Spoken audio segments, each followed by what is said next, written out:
आज हम नए नियम की शुरुआत करते हैं और हम मत्ती रचित सुसमाचार देखेंगे। मैं न्यू अमेरिकन स्टैंडर्ड बाइबल से पढ़ना चाहूंगा। आपने देखा होगा कि जब मैं छोटे भविष्यवक्ताओं का अध्ययन कर रहा था तो मैं न्यू लिविंग ट्रांसलेशन का उपयोग कर रहा था, जो लिविंग बाइबल का विकास है, क्योंकि मुझे व्यक्तिगत रूप से उन भारी पुरानी भविष्यवाणियों को पढ़ने में आसानी मिली है। लेकिन लिविंग बाइबल में जब सिद्धांत का अध्ययन करने या परमेश्वर के वचन का अध्ययन करने की बात आती है तो वचन से वचन हम लिविंग बाइबल का उपयोग नहीं कर सकते, क्योंकि ये केवल एक विवरण है।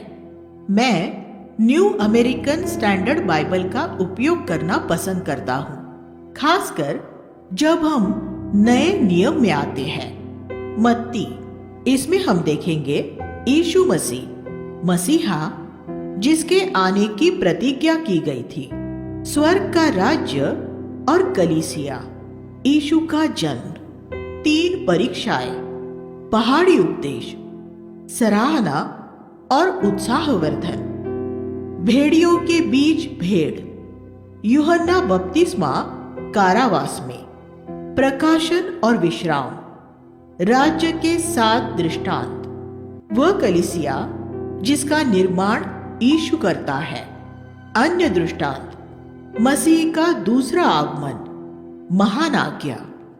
अब हम नई वाचा में पहुंचे हैं। सबसे पहले हम इसमें मसीह की वंशावली पढ़ते हैं। यहां दी गई वंशावली आदम तक नहीं जाती, जैसा कि लूका 3 अध्याय 23 से 28 में है। यहां ये वंशावली सिर्फ अब्राहम तक है।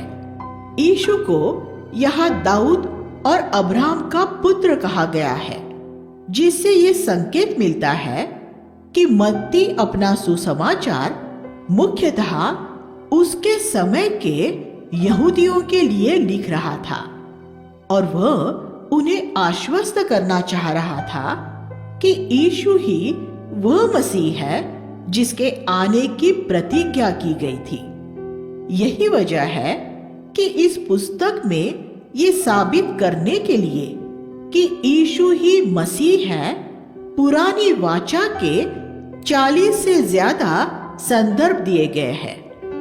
मत्ती में कुल मिलाकर पुरानी वाचा के 53 संदर्भ है। स्वर्ग का राज्य और कलीसिया। हम इस सुसमाचार में एक ऐसा वाक्यांश पाते हैं जो और कहीं नहीं मिलता, स्वर्ग का राज्य। इस सुसमाचार में इसका 32 बार उल्लेख किया गया है। ये सुसमाचार क्योंकि पवित्र आत्मा की प्रेरणा से लिखा गया है, इसलिए इस वाक्यांश के यहाँ अक्सर हुए इस्तेमाल की जरूर कोई खास वजह होनी चाहिए। यूहन्ना बपतिस्मा ये प्रचार करता हुआ आया, मन फिराओ क्योंकि स्वर्ग का राज्य तुम्हारे बीच में आ गया है, 3:2।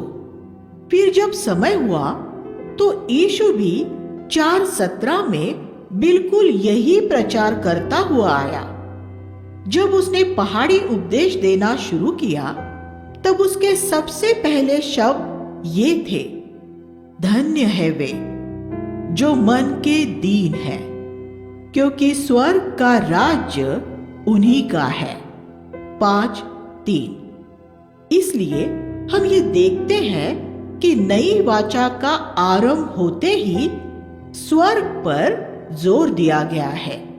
सिर्फ पहाड़ी उपदेश में ही स्वर्ग का उल्लेख 18 बार किया गया है। परमेश्वर ने इज़राइल के साथ जो वाचा बांधी थी उसका संबंध पृथ्वी के राज से था। इज़राइल को कनान देश दिया गया और उससे भौतिक संपन्नता, शारीरिक चंगाई और पृथ्वी की अन्य आशीषों की प्रतिज्ञा की गई। लेकिन यीशु मनुष्य को एक दूसरे ही परिमंडल में, स्वर्ग में ऊंचा उठाने के लिए आया था। इसलिए जब हम नई वाचा पढ़ते हैं तो हमें सबसे पहले यही याद रखने की जरूरत है कि सुसमाचार मुख्यतः पृथ्वी के बारे में नहीं है, वह स्वर्ग के बारे में है। अगर हम ये समझ लेंगे तो हम मसीही जगत में फैली बहुत सी उलझन से बच जाएंगे। हम कहते हैं कि हमने मुक्ति पा ली है। ये विश्वासियों में पाई जाने वाली बहुत सामान्य अभिव्यक्ति है, लेकिन हमने किन बातों से मुक्ति पाई है? क्या हमने पृथ्वी की बातों से मुक्ति पा ली है या सिर्फ अपने पाप से मुक्ति पाई है?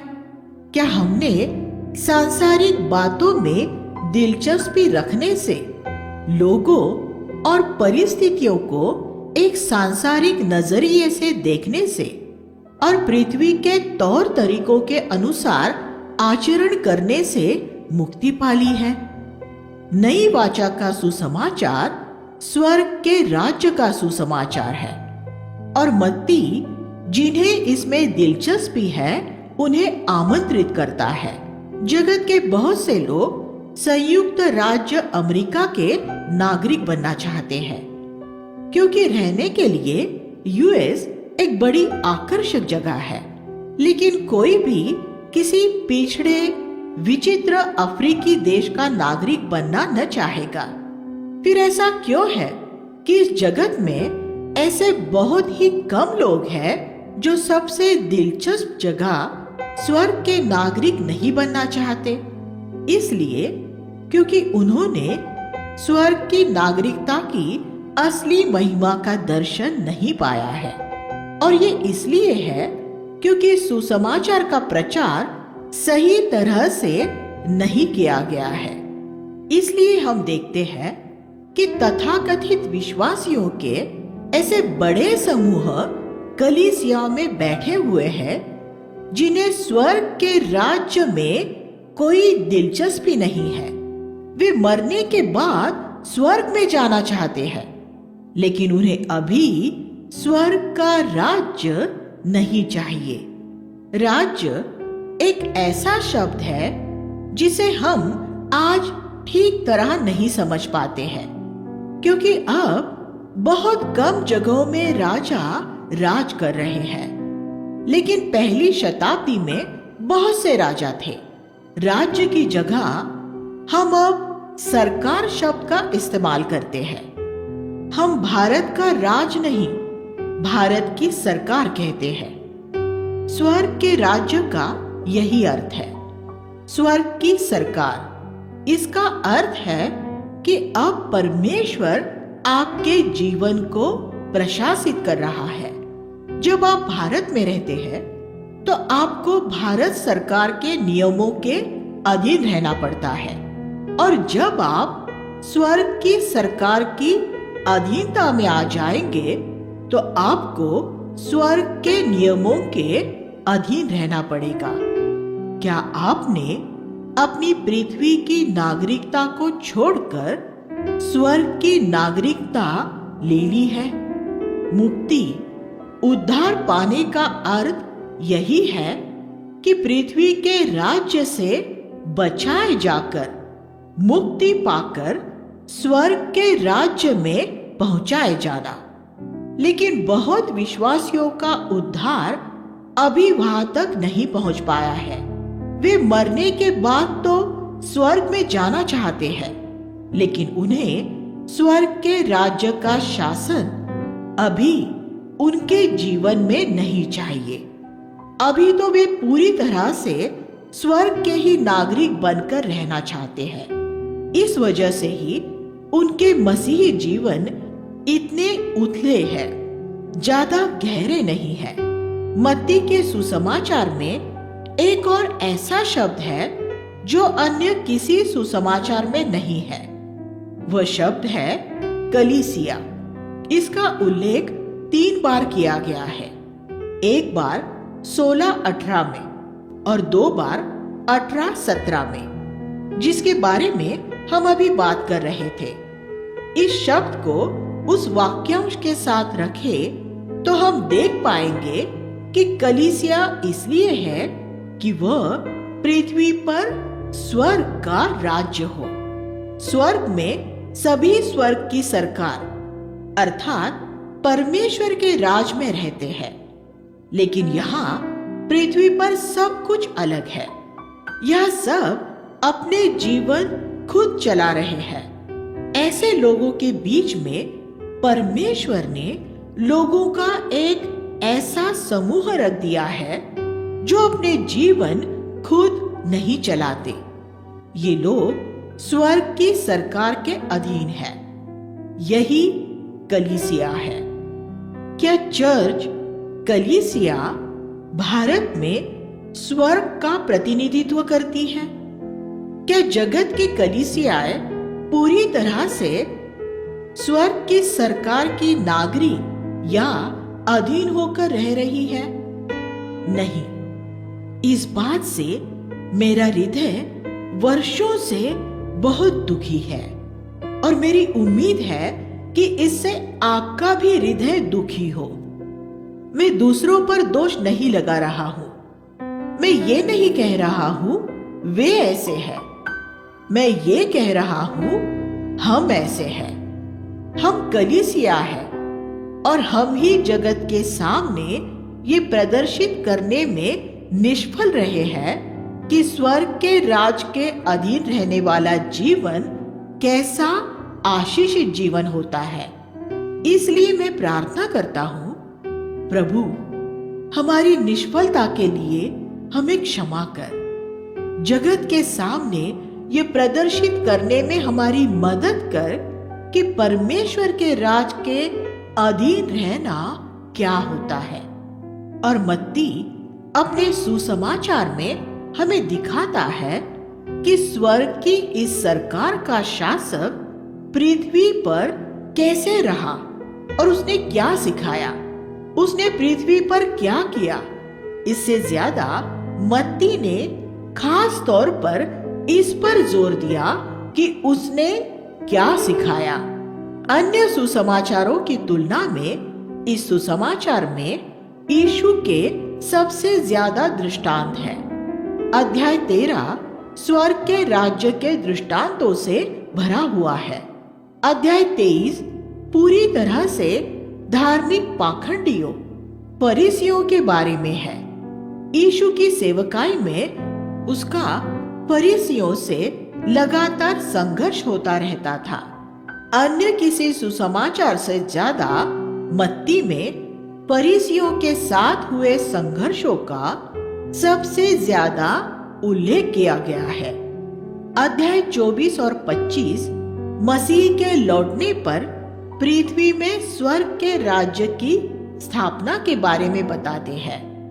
अध्याय 5, 6 और 7 स्वर्ग के राज्य के सिद्धांतों के बारे में है और वे हमें सिखाते हैं कि इस राज्य के नागरिकों को पृथ्वी पर कैसे रहना चाहिए। इस पुस्तक को 3 भागों में बांटा जा सकता है। अध्याय 1 और 2 यीशु के जन्म के बारे में, अध्याय 3 से 18 उसकी गलील में सेवकाई के बारे में और अध्याय 19 से 28 उसकी यहूदिया में सेवकाई के बारे में है। यीशु का जन्म अध्याय 1 में यीशु मसीह की वंशावली है।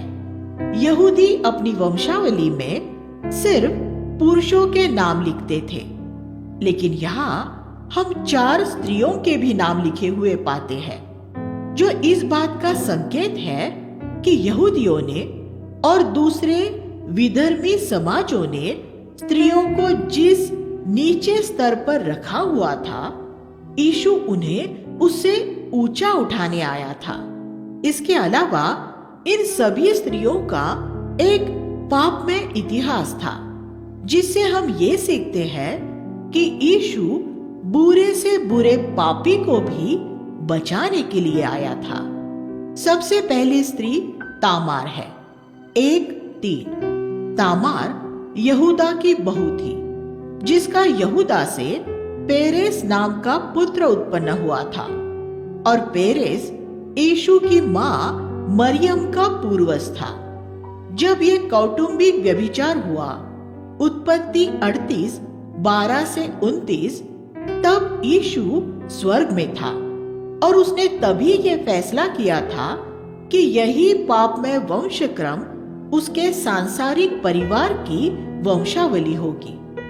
हम में से कितने ऐसे लोग होंगे जो एक ऐसा पापमय वंशक्रम चुनेंगे और अपने जीवन की पहले ही पृष्ठ पर ऐसे कौटुंबिक व्यभिचार का उल्लेख करना चाहेंगे?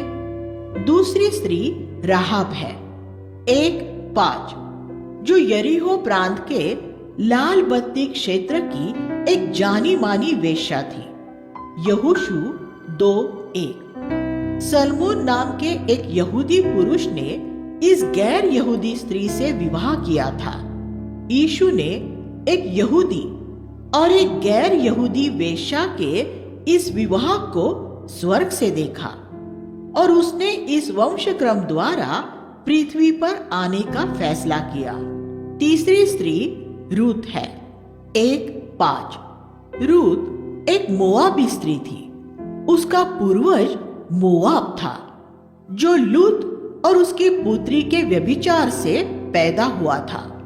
उत्पत्ति 19, 30 से 37।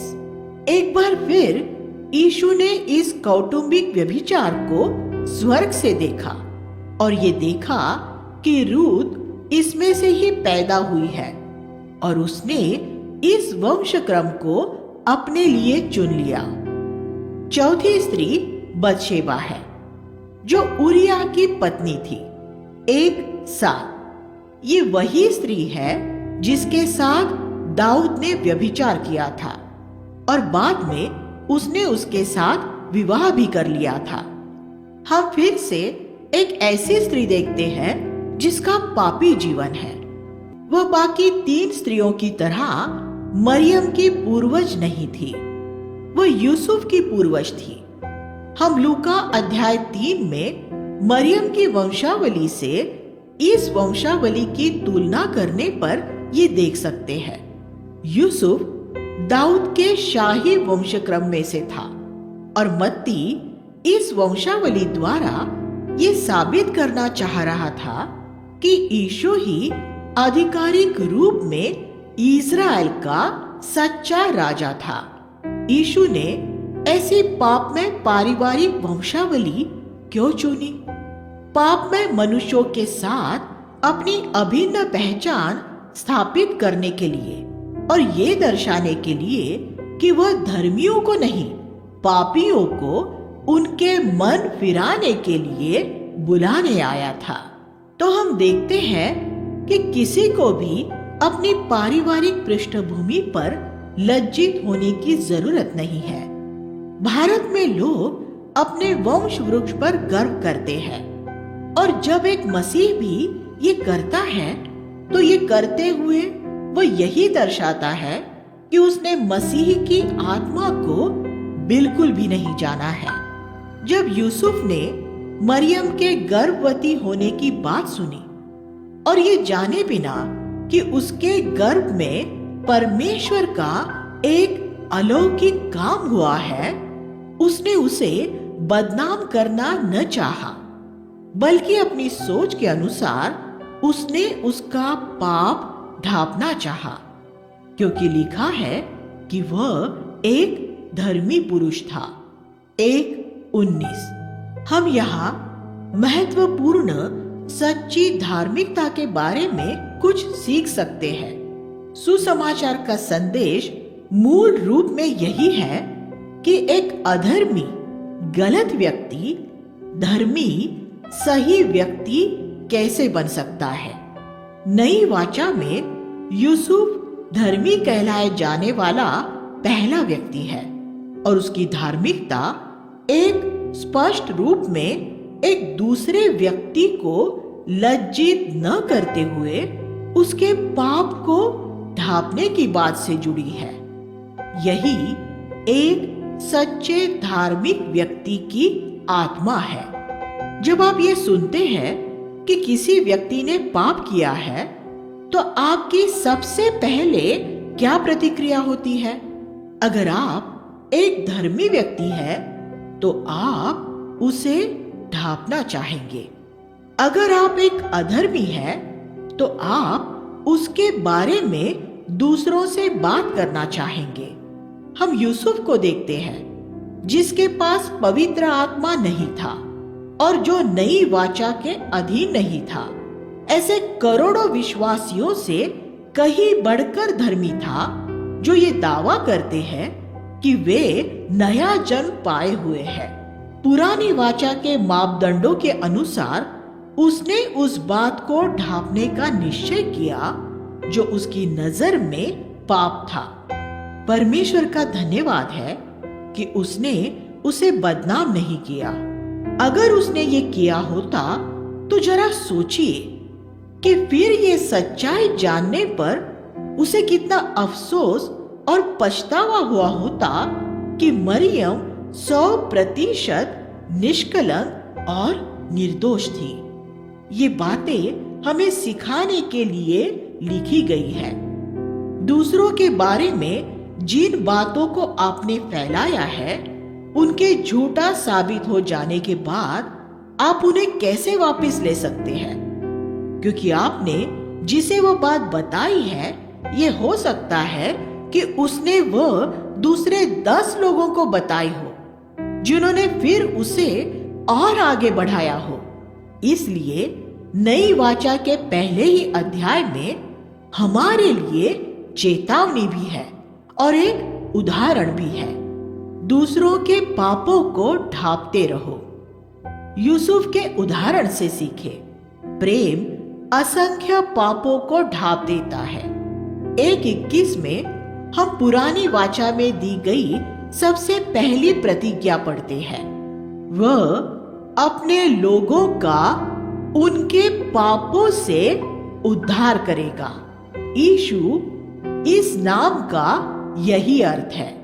ये प्रतिज्ञा ये नहीं है कि वह हमारे पाप क्षमा कर देगा, बल्कि ये कि वह हमें हमारे पापों से मुक्त कर देगा। क्षमा तो सिर्फ हमारे भूतकाल के पापों के दोष का मिटाया जाना होता है, लेकिन पाप से बचाए जाने का अर्थ क्रोध से, आंखों की लालसाओं से, लालच से, कड़वाहट से, ईर्ष्या आदि से मुक्ति पा लेना है। इसका अर्थ है कि वह हमें पाप का गुलाम होने से बचा लेगा। नई वाचा की दूसरी प्रतिज्ञा 3:11 में मिलती है। वह तुम्हें पवित्र आत्मा और आग से बपतिस्मा देगा। नई वाचा में दी गई ये पहली 2 प्रतिज्ञा है और इनमें सुसमाचार का पूरा संदेश समाहित हो जाता है।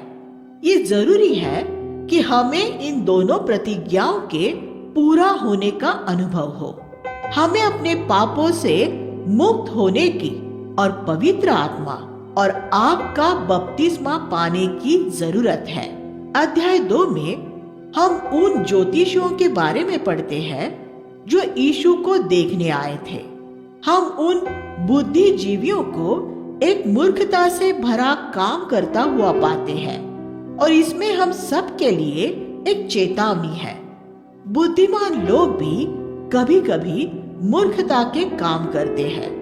वे अपने पूर्वी देश से सैकड़ों मील तक तारे के पीछे पीछे चलते हुए यरूशलेम तक आए थे। वह तारा परमेश्वर के वचन के समान है, जो हमें हमेशा ही यीशु के पास तक पहुंचाएगा। लेकिन जब वे यरूशलेम पहुंचे, जहां राजा का महल था, तो वे मूर्ख बन गए। उन्होंने ये पूर्वानुमान लगाया कि यहूदियों का राजा जरूर राजा के महल में ही पैदा हुआ होगा और इसलिए उन्होंने तारे के पीछे चलना छोड़ दिया। वे नए जन्मे राजा को देखने के लिए राजा हेरोद के महल में पहुंच गए, लेकिन महल में रहने वालों को किसी नए जन्मे राजा के बारे में कुछ मालूम नहीं था। तब इन बुद्धिजीवी शास्त्रियों को बाहर निकलकर एक बार फिर तारे के पीछे चलना पड़ा। 2:10 तारे ने उन्हें अंततः एक महल में नहीं बल्कि एक छोटी सी झोपड़ी में पहुंचाया और राजा वही था। अगर आप परमेश्वर के वचन के पीछे चलेंगे तो वो आपको हमेशा ही यीशु के पास ले जाएगा। आज भी परमेश्वर आपको ऐसी कलीसिया में ले जा सकता है जहां यीशु मिलता है। वह उच्च और शक्तिशाली महलों में नहीं, उन लोगों के सामान्य घरों में मिलता है जो उससे प्रेम करते हैं और उसके पीछे चलना चाहते हैं। लेकिन ये भी देखें कि इन बुद्धिजीवी शास्त्रियों की एक गलती ने सैकड़ों लोगों का कितना नुकसान किया।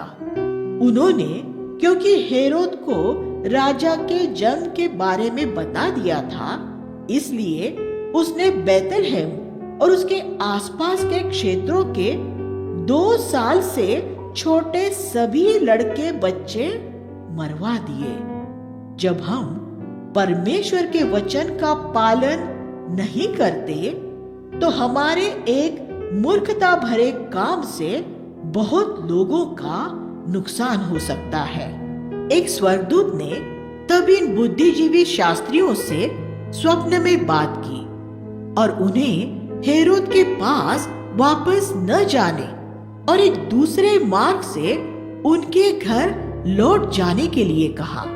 परमेश्वर का धन्यवाद हो कि इस बार उन्होंने स्वर्गदूत की बात मानी। यूसुफ को भी एक स्वप्न द्वारा मिस्र चले जाने का निर्देश दिया गया था और बाद में एक और स्वप्न द्वारा उसे इज़राइल लौट आने के लिए कहा गया। नई वाचा के पहले 2 अध्यायों में हम स्वप्नों द्वारा अनेक बार मार्गदर्शन दिए जाने के बारे में पढ़ते हैं। परमेश्वर आज भी बहुत बार इसी तरह हमारा मार्गदर्शन करता है। अध्याय 3 में हम यूहन्ना बपतिस्मा देने वाले की सेवकाई पाते हैं। सबसे पहले बपतिस्मा शब्द बाइबल के अंग्रेजी भाषा के अनुवादकों ने किंग जेम्स के 1611 में किए गए अनुवाद केजेवी में डाला था। इतिहास बताता है कि जब इंग्लैंड के राजा जेम्स ने इस अनुवाद का आदेश दिया, तब उसने अनुवादकों को कुछ निर्देश दिए थे, जिसमें से एक ये था कि वे तत्कालीन कलीसियाई परंपराओं को न छेड़े। इंग्लैंड में उन दिनों वे नए जन्मे बच्चों पर पानी छिड़क कर उनका मसीहीकरण करते थे। अनुवादक जब अध्याय 3 के इस यूनानी शब्द बैप्टिजो या बैप्टो पर पहुंचे तो वे दुविधा में पड़ गए। यूनानी में इस शब्द का अर्थ डुबाना है और उन्हें इस शब्द का यही अनुवाद करना चाहिए था। अगर वे ईमानदार रहे होते तो हमने कभी बैप्टिज्म या बैप्टिस्ट शब्द सुने ही न होते। लेकिन उन्होंने ये समझ लिया कि अगर उन्होंने इसका सही अनुवाद किया तो उस समय की कलीसियाई परंपरा मसीहीकरण में विघ्न पड़ जाता और वे राजा जेम्स द्वारा अपने सिर नहीं कटवाना चाहते थे, लेकिन वे किसी भी रीति से उसका अनुवाद मसीहीकरण या छिड़काव भी नहीं कर सकते थे। तब उन्होंने बड़ी चतुराई से अंग्रेजी भाषा का एक नया शब्द बना दिया, बैप्टिज्म। कुछ इसी तरह से धोबी और साहिब जैसे हिंदी शब्द अंग्रेजी भाषा में जोड़े गए हैं और जब उस समय के आम लोगों ने उस अनुवाद में बैप्टिज्म शब्द पढ़ा तो वह उनके लिए एक निरर्थक शब्द था। क्योंकि वह एक पूरी तरह से नया शब्द था। तब उन्होंने ये मान लिया होगा कि इसका अर्थ पादरियों द्वारा इंग्लैंड की कलीसियाओं में की जाने वाली जन्मे बच्चों की वो परंपरागत विधि ही होगा। इस तरह मसीहीकरण बपतिस्मा के रूप में जाना गया। यूहन्ना बपतिस्मा देने वाले का सही अनुवाद यूहन्ना डुबाने वाला होता, लेकिन मैंने एक भी ऐसा अनुवाद नहीं देखा है जिसमें इस यूनानी शब्द का सही अनुवाद करने का साहस दिखाया गया हो, क्योंकि अगर वे ऐसा करेंगे तो बच्चों को बपतिस्मा करने वाले लाखों करोड़ों मसीही उस अनुवाद को नहीं खरीदेंगे। इस प्रकार हम देख सकते हैं कि आज बाइबल के सर्वश्रेष्ठ अनुवादों पर भी सिर्फ सत्य का ही नहीं, आर्थिक तत्व या कारण का भी प्रभाव रहता है। जब यीशु बपतिस्मा लेने के लिए यूहन्ना के पास आया तो यूहन्ना ने कहा, मैं तुझे बपतिस्मा नहीं दे सकता, तुझे मुझे बपतिस्मा देना चाहिए। यीशु को बपतिस्मा लेने की कोई जरूरत नहीं थी, क्योंकि यूहन्ना का बपतिस्मा उन लोगों के लिए था जिन्होंने अपने पाप से मन फिराया था। लेकिन यीशु ने जाने अनजाने में भी कभी कोई पाप नहीं किया था। वो जन्म से ही पवित्र था और उसमें हमारे जैसा पापी स्वभाव नहीं था। तब वह बपतिस्मा लेने वाले लोगों की पंक्ति में क्यों खड़ा हो गया था? उसका स्वरूप एक मामूली यहूदी बढ़ई जैसा था और यूहन्ना के अलावा उसे कोई नहीं जानता था।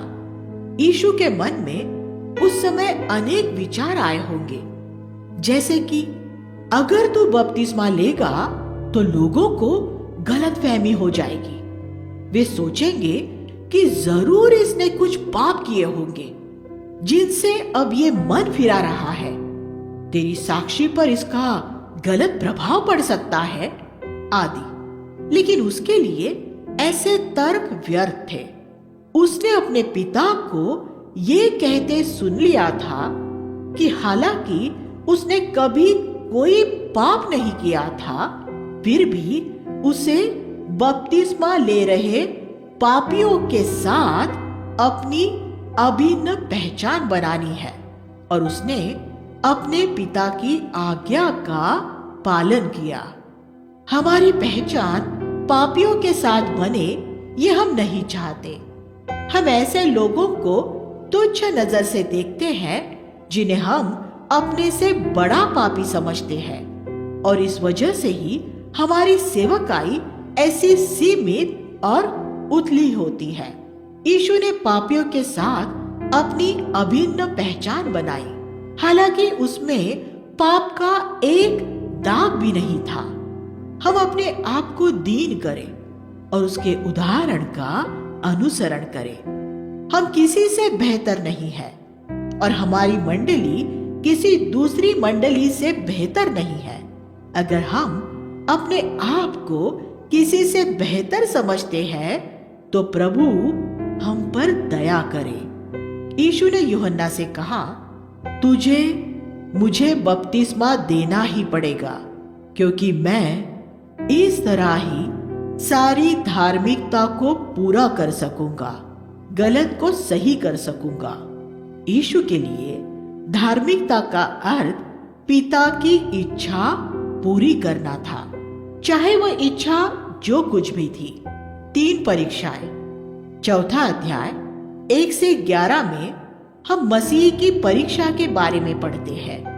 इब्रानियों 4:15 में बाइबल कहती है कि यीशु सब बातों में हमारी ही तरह परखा गया, फिर भी निष्पाप निकला। कुछ चतुर मसीही इस पद की व्याख्या करना चाहते हैं और ये सवाल पूछते हैं, क्या यीशु पाप कर सकता था या क्या उसके लिए पाप करना संभव था? कुछ कहते हैं वो पाप करने योग्य नहीं था, जबकि दूसरे कहते हैं वह इस योग्य था कि पाप न करे। लेकिन हमें ऐसी चर्चा में पड़ने की बिल्कुल जरूरत नहीं है। सामान्य लोगों के ही मनोविज्ञान को समझना बहुत मुश्किल होता है, तो हम यीशु के मनोविज्ञान को कैसे समझ सकते हैं? हमारे लिए इतना जान लेना ही काफी है कि वह हमारी ही तरह परखा गया, लेकिन उसने कोई पाप नहीं किया, और इस बात में वह हमारे लिए एक आदर्श उदाहरण है। हम जानते हैं कि वह परमेश्वर था, और हम ये भी जानते हैं कि पृथ्वी पर मनुष्य के रूप में आने के बाद उसने अपनी ईश्वरीय क्षमताओं का उपयोग नहीं किया था। परमेश्वर परीक्षा में नहीं पढ़ सकता, लेकिन यीशु परीक्षा में पड़ा था। मैं बाइबल में लिखी इस बात पर पूरा विश्वास करता हूँ कि वह सब बातों में हमारे ही समान परखा गया और फिर भी निष्पाप निकला। यही बात मुझ में ये विश्वास पैदा करती है कि जैसे उसने पाप पर जय पाई है, वैसे ही मैं भी पाप पर जय पा सकता हूँ। प्रकाशित वाक्य 3:21। शैतान ने यीशु को 40 दिन तक परखा। लूका 4:2। हम तो यहाँ सिर्फ अंतिम 3 परीक्षाओं के बारे में पढ़ते हैं। यीशु ने हर एक परीक्षा पर वचन की तलवार से जय पाई, ऐसा लिखा है।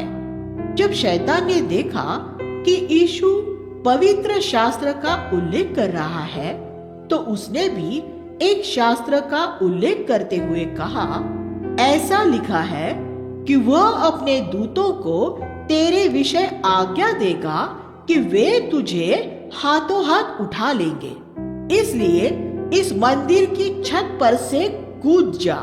4:6। इसके जवाब में यीशु ने कहा, ये भी लिखा है कि तू अपने प्रभु अपने परमेश्वर की परीक्षा न लेना। 4:7। पूरा सत्य सिर्फ एक वचन में नहीं मिलता, बल्कि पूरे पवित्र शास्त्र के वचनों में है। एक पद दूसरे पद द्वारा संतुलित किया जाता है। अगर शैतान पवित्र शास्त्र का उल्लेख करके यीशु से पाप करवाने की कोशिश कर सकता था, तो आप भी यकीन कर सकते हैं कि आपको भरमाने के लिए भी वह पवित्र शास्त्र का उल्लेख करेगा।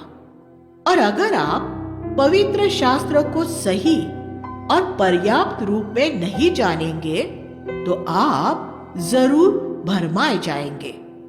शैतान ने जितनी भी बातों में यीशु को परखा, उनमें से हर एक परीक्षा का सामना करने के लिए यीशु के पास पवित्र शास्त्र का एक वचन था।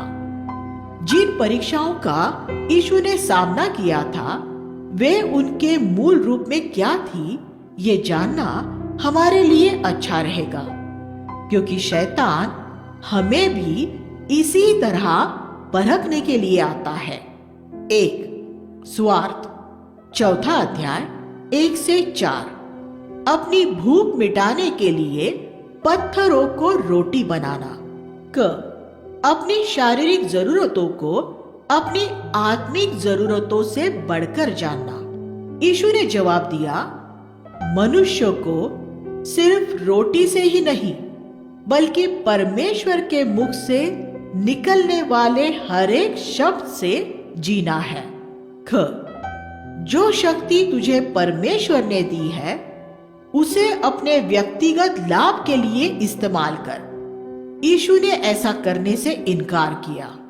उसने उस शक्ति को बाद में 5000 लोगों को खिलाने के लिए इस्तेमाल किया, लेकिन अपने लिए कभी इस्तेमाल नहीं किया।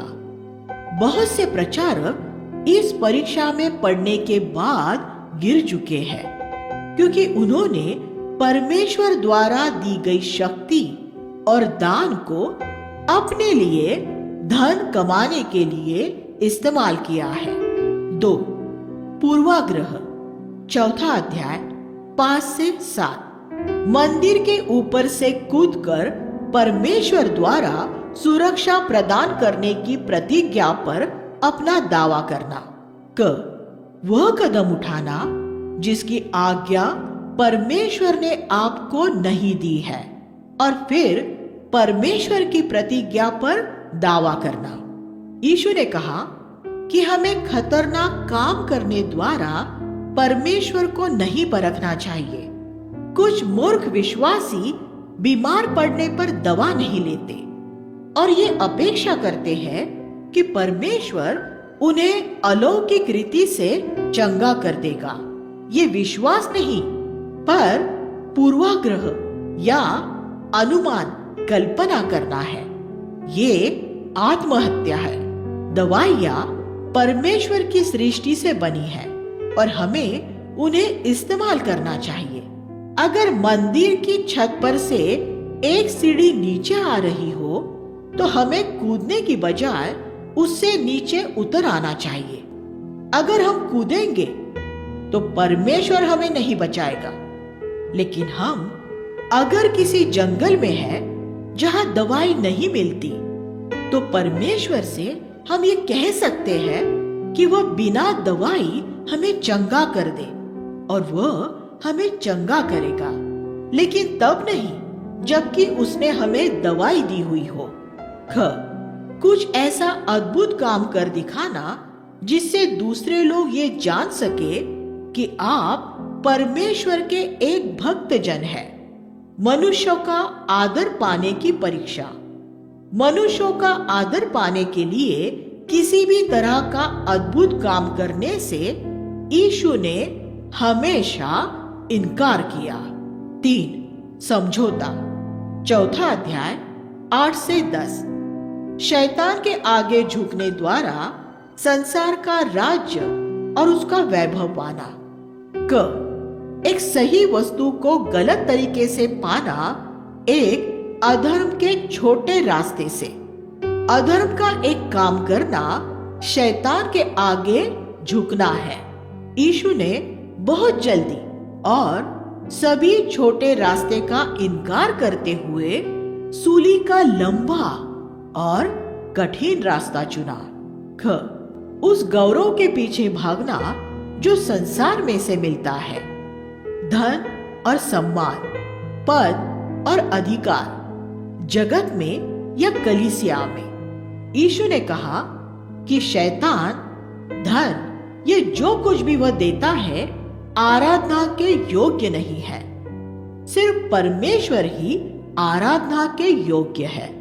बहुत से प्रचारक कुछ बातों के बारे में चुप रहने द्वारा अपनी सेवकाई बढ़ाना चाहते हैं, जिनके बारे में परमेश्वर चाहता है कि वे प्रचार करें, बोले, और इस तरह वे सभी मनुष्यों को प्रसन्न करने वाले हो जाते हैं। इस तरह उनकी सेवकाई तो बढ़ जाती है, लेकिन इसमें उन्हें शैतान के सामने घुटने टिकाने पड़ते हैं। जैसे वह यीशु के पास भी आया था, शैतान इन सभी तरीकों द्वारा हमारे पास भी आता है। यीशु ने परमेश्वर के वचन से उसे दूर हटाया और हम भी परमेश्वर के वचन द्वारा उसे दूर हटा सकते हैं। पहाड़ी उपदेश। अध्याय 5, 6 और 7 में हम पहाड़ी उपदेश पढ़ते हैं। यीशु ने इस उपदेश की शुरुआत ये कहते हुए की कि धन्य है वे जो मन के दीन है, क्योंकि स्वर्ग का राज्य उन्हीं का है।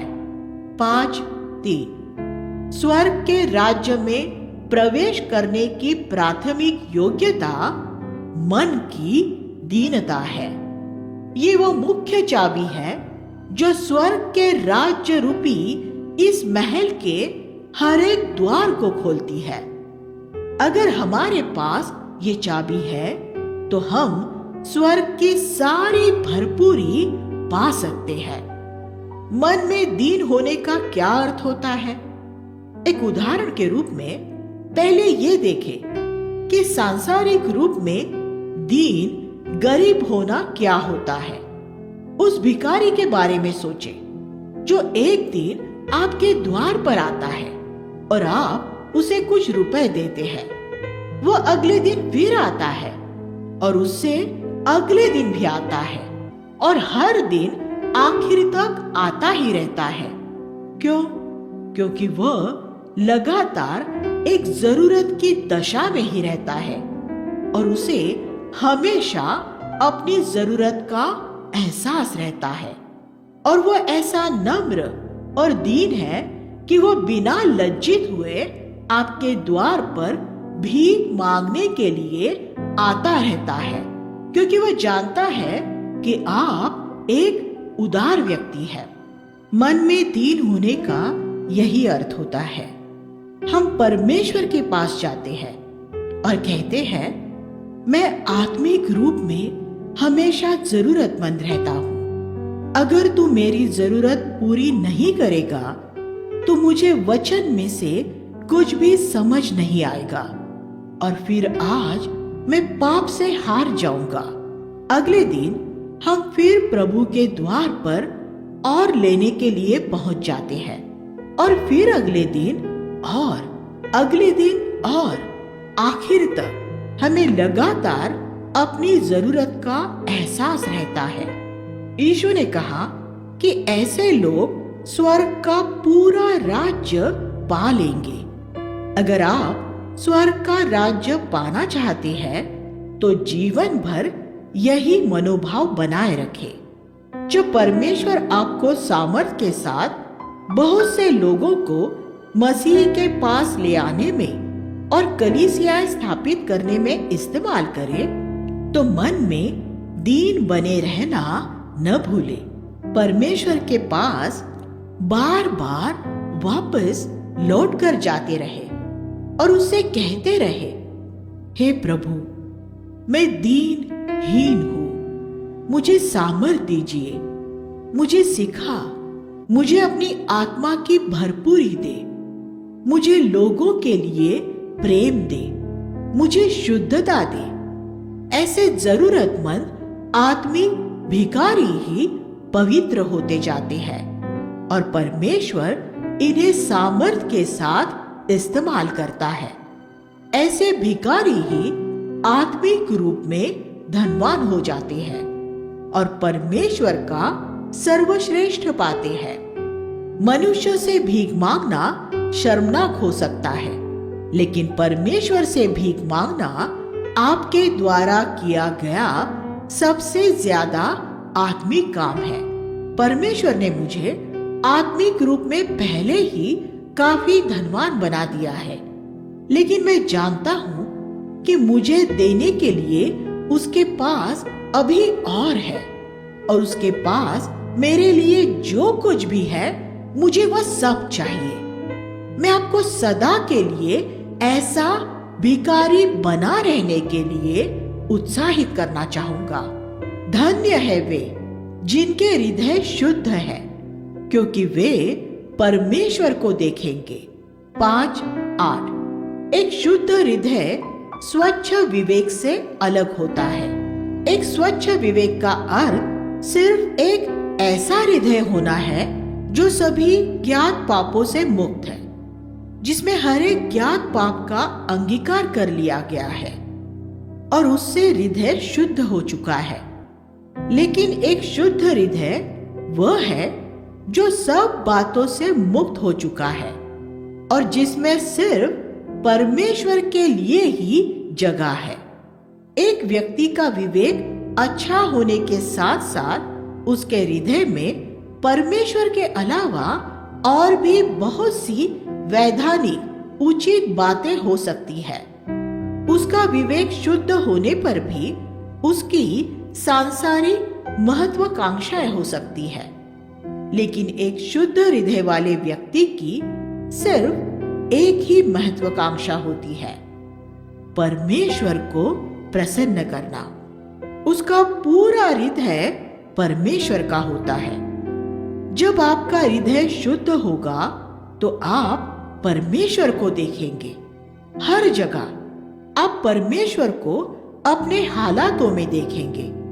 तब देखेंगे जब लोग आपकी मदद करेंगे, आपको श्राप देंगे और आपकी हानि करेंगे। जैसे शिमी द्वारा श्राप दिए जाने पर दाऊद ने परमेश्वर को देखा था। लेकिन जब आपका हृदय शुद्ध नहीं होगा तो आपको सिर्फ वे लोग नजर आएंगे जो आपको सता रहे हैं। शायद आपकी कठोर पत्नी या पति या कोई पड़ोसी।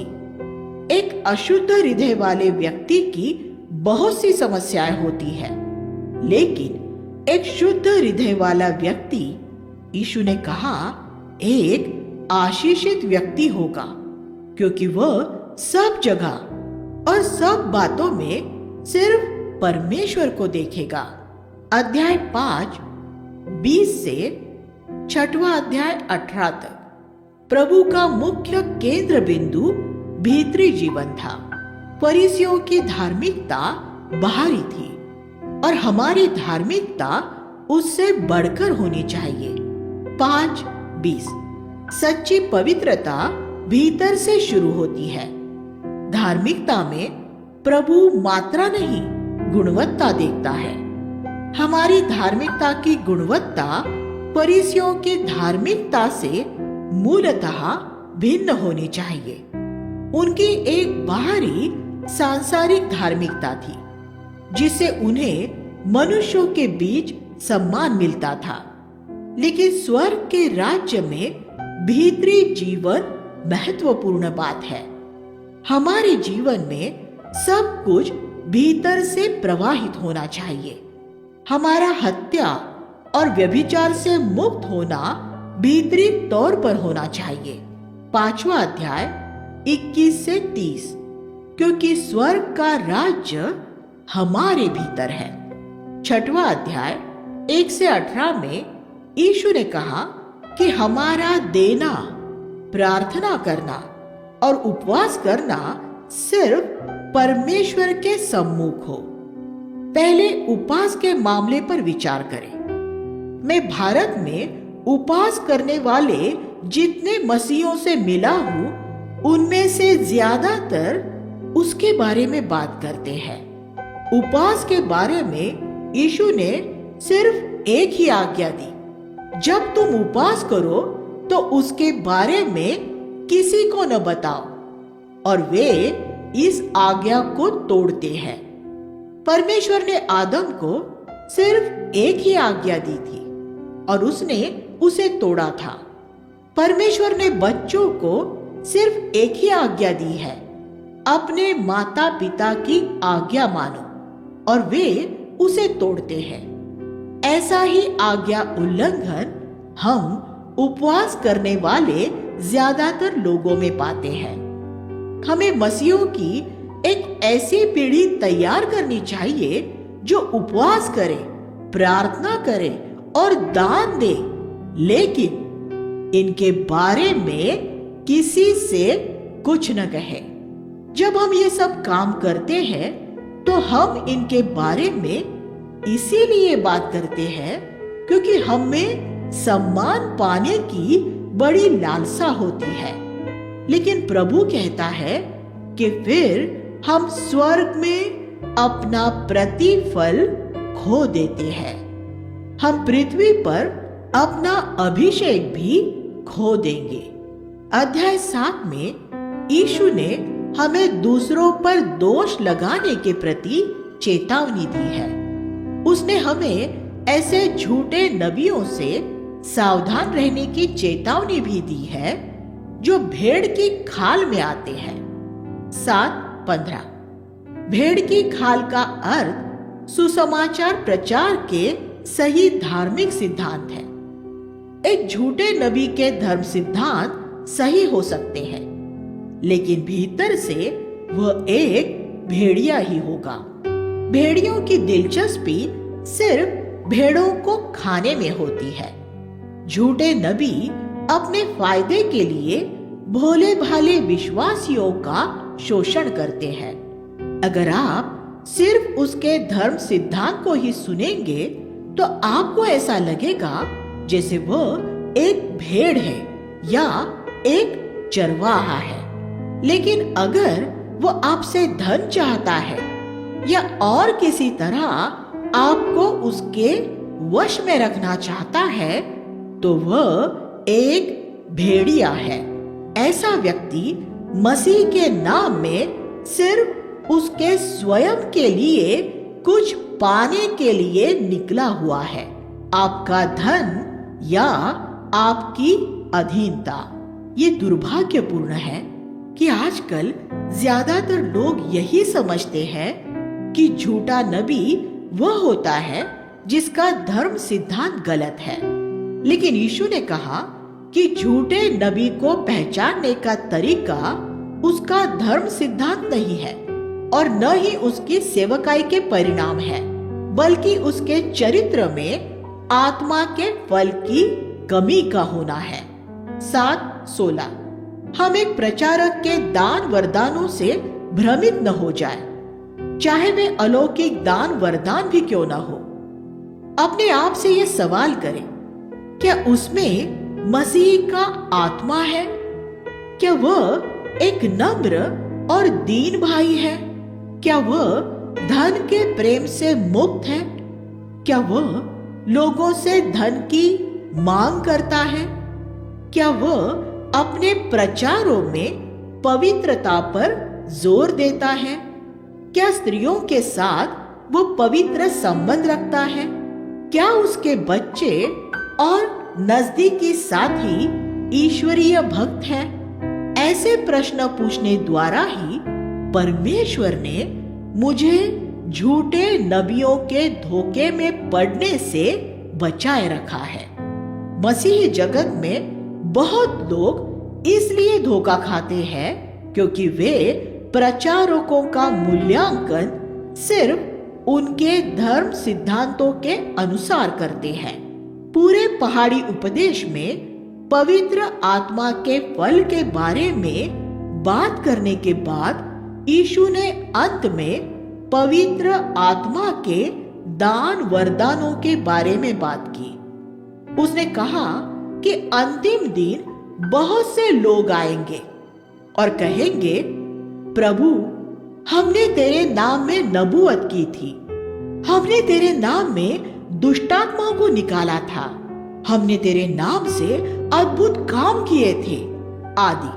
7:22 और प्रभु उनसे कहेगा, मुझसे दूर हो जाओ क्योंकि तुमने अपने जीवन पाप में बिताए थे।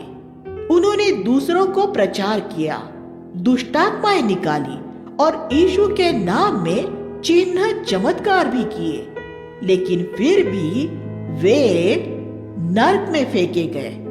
आज जब आप बड़ी बड़ी लाइटों के नीचे होने वाली चंगाई महासभाएं, हीलिंग मीटिंग्स देखते हैं जिनमें लाखों लोग हाजिर रहते हैं और जहां सही धर्म सिद्धांत का प्रचार होता है, तब आप में से कितने लोगों ने यीशु की इस चेतावनी पर ध्यान दिया है और इस संभावना पर विचार किया है कि शायद ये प्रचारक एक दिन नरक में जाने वाला है?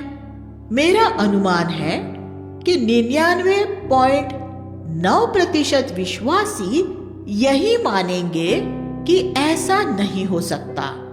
यीशु की स्पष्ट चेतावनी के बावजूद आज भी ज्यादातर विश्वासी एक प्रचारक का मूल्यांकन उसके चरित्र के आधार पर नहीं, उसके दान वरदानों के आधार पर करते हैं। हम कभी किसी के नबूवत के दान या दुष्टात्माओं के निकालने या चिन्ह चमत्कारों से प्रभावित न हो जाए। जिनके सुनने के कान हो वे सुन ले। मैं इस सत्य का प्रचार बहुत सालों से कर रहा हूँ, लेकिन मैं देखता हूँ कि बहुत ही कम ऐसे विश्वासी हैं जो यीशु की बात पर विश्वास करते हैं। ये इसलिए है क्योंकि हमारा गर्व हमें यीशु की चेतावनी की बजाय हमारे अपने विचारों के फैसलों पर भरोसा करने वाला बना देता है, लेकिन परमेश्वर ही सच्चा ठहरे, चाहे हर एक मनुष्य झूठा पाया जाए। रोमियो 3:4। यीशु ने जो कहा है, अब हम उस चित्र को उलट कर देखते हैं।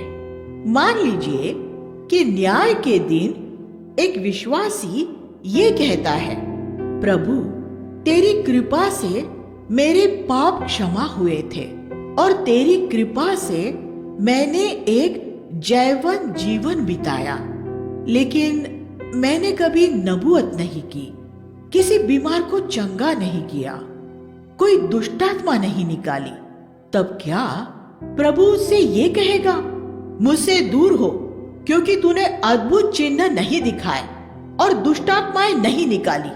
नहीं, ये असंभव है। अगर आपके पास बिना फल के दान वरदान है तो आप नर्क में जा सकते हैं, लेकिन अगर आपके पास फल है लेकिन दान वरदान नहीं है तो आप जरूर स्वर्ग के राज्य में प्रवेश कर पाएंगे। हम बहुत भयंकर धोखे के समय में रह रहे हैं, इसलिए हमें सभी प्रचारकों को परखना होगा। सराहना और उत्साहवर्धन। अध्याय 8 में हम यीशु द्वारा किए गए कुछ चमत्कारों के बारे में पढ़ते हैं। वह सिर्फ प्रचार ही नहीं करता था, वह लोगों की देखभाल भी करता था। जिन्हें कोई नहीं छूता था, वह ऐसे कोढ़ियों को छूता था। वह उन्हें सिर्फ चंगा ही नहीं करता था, बल्कि उन्हें ऊंचा उठाता था। हम यहाँ एक रोमी सूबेदार के बारे में पढ़ते हैं, जो इतना नम्र और दीन था और ऐसे विश्वास से भरा था कि जब यीशु ने कहा कि वह उसके सेवक को चंगा करने के लिए उसके घर आएगा, तो उसने कहा, प्रभु मैं इस योग्य नहीं हूं कि तू मेरे घर में आए। तू केवल वचन कह दे और मेरा सेवक चंगा हो जाएगा।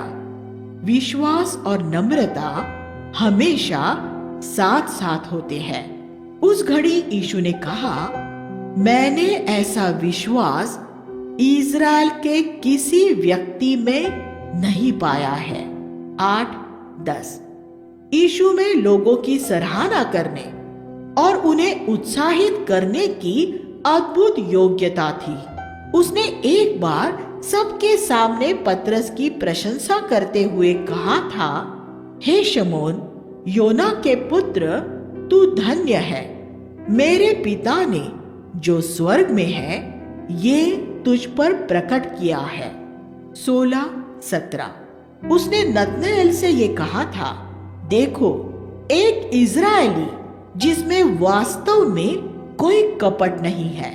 यूहन्ना 1:47। हालांकि उनमें से कोई सिद्ध नहीं था, फिर भी यीशु लोगों की बहुत सराहना करता था। रोमी सूबेदार पतरस और नतनएल में से कोई भी सिद्ध नहीं था, लेकिन फिर भी यीशु ने उनकी सराहना करने के लिए उनमें कुछ देख लिया। उसे एक ऐसे विधर्मी और मूर्ति पूजक सैन्य अधिकारी के अंदर नजर आई अच्छाई की प्रशंसा करने में भी कोई संकोच नहीं हुआ, जो बाइबल के बारे में और सच्चे परमेश्वर के बारे में भी कुछ नहीं जानता था। आपको क्या लगता है कि वह रोमी सूबेदार उस शब्द को कभी भूला होगा जो यीशु ने उसके लिए कहा था? नहीं, वह उन शब्दों से इतना उत्साहित हुआ होगा कि ये पूरी संभावना है कि वह पूरे हृदय से समर्पित होकर यीशु का शिष्य बन गया होगा।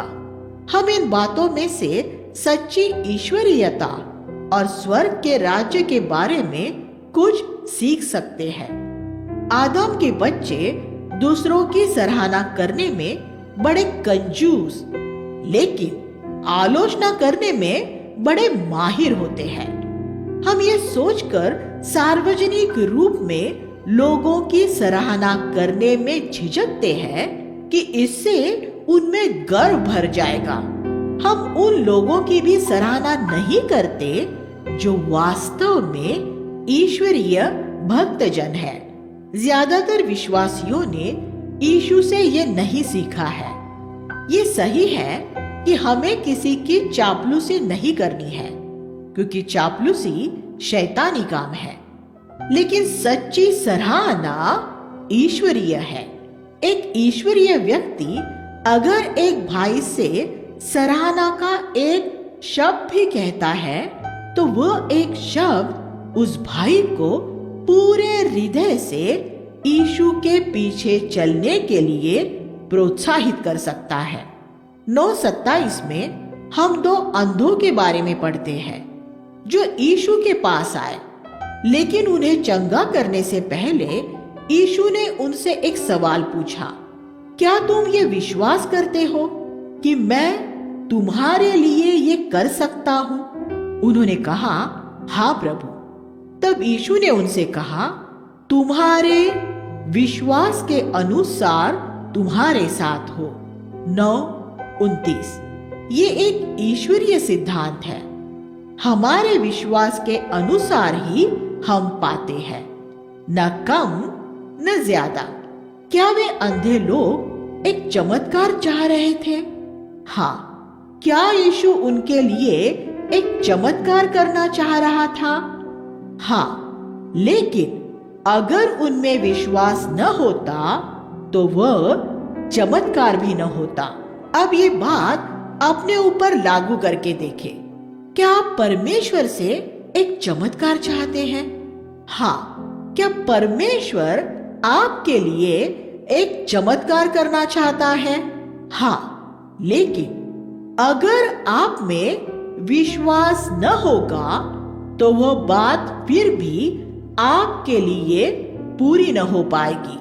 मान लीजिए कि उनमें से एक अंधे ने कहा होता, प्रभु मुझे इतना यकीन तो है कि तू मेरी एक आंख खोल सकता है और मेरे लिए ये काफी होगा। तब भी प्रभु ने उससे वही शब्द कहे होते, तेरे विश्वास के अनुसार तेरे साथ हो, और उसकी एक आंख ही चंगी होती। अगर दूसरे अंधे ने कहा होता, प्रभु मेरा विश्वास है कि तू मेरी दोनों आंखें चंगी कर सकता है, तो उसने भी उसके विश्वास के अनुसार पाया होता और उसकी दोनों आंखें चंगी होती। तब एक आंख वाले ने जाकर एक नेत्र धर्म मत शुरू किया होता और वह ये प्रचार करता कि यीशु एक आंख चंगी कर सकता है, और दूसरे व्यक्ति 2 नेत्र धर्म मत शुरू करने के बाद ये दावा करता कि यीशु दोनों आंखें चंगी कर सकता है। और इस तरह कुछ लोग आज ये कहते हुए आधा सुसमाचार ही प्रचार करते हैं कि यीशु सिर्फ हमारे पाप क्षमा कर सकता है, लेकिन कुछ लोग पूरा सुसमाचार प्रचार करते हैं और ये कहते हैं यीशु सिर्फ हमारे पाप ही क्षमा नहीं कर सकता, वह हमें पाप पर जय भी दे सकता है। पहला धर्ममत दूसरे को ये कहते हुए विधर्मी कहेगा, नहीं ये नहीं हो सकता, क्योंकि यीशु ने तो मेरी सिर्फ एक ही आंख खोली थी। लेकिन ये इसलिए हुआ क्योंकि उसमें सिर्फ एक ही आंख के खोले जाने योग्य विश्वास था। दूसरे व्यक्ति में दोनों आंखें खोले जाने योग्य विश्वास था। उसमें प्रभु में सिर्फ क्षमा के लिए ही नहीं बल्कि जय पाने के लिए भी विश्वास था। आप इन दोनों में से कौन से मत के साथ एक मत हैं? अगर आप ये सोचते हैं कि यीशु सिर्फ आपके पाप क्षमा कर सकता है तो आपको उससे सिर्फ वही मिलेगा, लेकिन तब आप अपने क्रोध, लालसा, गर्व, ईर्ष्या आदि से हारते ही रहेंगे। लेकिन एक विश्वासी आकर ये कह सकता है। रोमियो 6:14 कहता है कि अब पाप मुझ पर प्रभुता नहीं करने पाएगा, क्योंकि मैं कृपा के अधीन हूँ। इसलिए मैं प्रभु में ये विश्वास रखूंगा कि वह मेरे लिए ये पूरा करेगा। इसकी दोनों आंखें खोली गई है। उसे विधर्मी न कहे। उसके पास आपसे कुछ ज्यादा है, इसलिए नहीं कि वो आपसे अच्छा है, बल्कि इसलिए क्योंकि उसने मसीह से ज्यादा पाने में भरोसा रखा था। भेड़ियों के बीच में भेड़। अध्याय 10 में हम देखते हैं कि यीशु ने 12 प्रेरित चुने और उन्हें सेवकाई का अधिकार दिया। उसने उनसे कहा कि उनकी सेवकाई में उन्हें सिर्फ उसका अधिकार ही नहीं मिलेगा, बल्कि उसकी पीड़ा भी मिलेगी। देखो, मैं तुम्हें भेड़ों के समान भेड़ियों के बीच में भेज रहा हूँ। इसलिए सर्प के समान चतुर और कबूतर की तरह भोले बनो। 10:16। परमेश्वर हमें संसार में भेड़ियों के बीच भेड़ों की तरह भेजता है। हमें उन भेड़ियों की तरह नहीं बन जाना है जो हमें घेरे रहते हैं। इसका अर्थ ये है कि हमें दूसरों से कभी बदला नहीं लेना है और उन्हें कोई नुकसान नहीं पहुंचाना है। हमें भेड़ियों से बचाए रखने के लिए परमेश्वर में अपना भरोसा बनाए रखना है, लेकिन इसके साथ ही हमें सर्प के समान चतुर भी होना है। हमें मूर्ख नहीं बनना है। हमें ऐसी अनावश्यक बातें नहीं बोलनी है जो हमारे आसपास रहने वाले गैर मसीहों को उकसाने वाली हो। हमें समझदारी से सुसमाचार प्रचार करना चाहिए। जैसे पूरे हृदय से समर्पित होने का अर्थ ये नहीं है कि हम अपने देश में सब जगह मूर्ति पूजा को धिक्कारते हुए घूमते फिरे। हमारा संदेश सकारात्मक है। हमें किसी के धर्म या संस्कृति को नीचे गिराए बिना यीशु मसीह को ऊंचा उठाना है। प्रेरितों 19:37 में प्रेरित पौलुस का उदाहरण देखें, जिसमें इफिसुस के नगरपाल ने ये साक्षी दी कि पौलुस ने उनकी आराध्य देवी के विरुद्ध कुछ नहीं बोला था। हमें ये प्रचार करना है कि सभी मनुष्य, जिसमें हम भी शामिल हैं, पापी है और यीशु सारी मानव जाति का मुक्तिदाता है। जब लोग अपने जीवन यीशु को अर्पित करते हैं, सिर्फ तभी वे अपने पापों और मूर्तियों को छोड़ सकते हैं, उससे पहले नहीं। हमें रुपए पैसों के व्यवहार में भी सर्प की तरह चतुर होना चाहिए, खास तौर पर परमेश्वर के धन के बारे में। हमें इस बात में भी समझदार होना है कि जिस जानकारी की एक व्यक्ति को कोई जरूरत नहीं है, वो उसे न दी जाए। हमें अनावश्यक शत्रु नहीं बनाने चाहिए। यीशु ने फिर आगे कहा कि हमारे घर के लोग ही हमारे शत्रु होंगे। 10:36। जब हम प्रभु के पीछे चलेंगे तो हम ये मान कर चले कि हमारे संबंधियों को हमारे बारे में गलत फहमियां होंगी। एक नबी का परिवार अक्सर उसे स्वीकार नहीं करता, और अगर हम अपने सांसारिक माता पिता को प्रभु से बढ़कर प्रेम करेंगे तो हम प्रभु के लायक नहीं है। 10:37। लेकिन अगर मनुष्यों द्वारा अस्वीकार किया जाना हमें विचलित नहीं करता, और अगर यीशु की खातिर हम अपना जीवन खो देने के लिए तैयार हैं, तो हम उसे पा लेंगे। 10:39। अगर हम यीशु के एक शिष्य को एक गिलास पानी पिलाएंगे तो वह हमें उसका प्रतिफल देगा। 10:42। आइए हम प्रार्थना करें। हे स्वर्गीय पिता, हम आपका धन्यवाद करते हैं कि आपने पृथ्वी पर स्वर्ग के राज्य को स्थापित करने के लिए यीशु को इस पृथ्वी पर भेजा और आपने इसे अपने कलीसिया के लिए किया।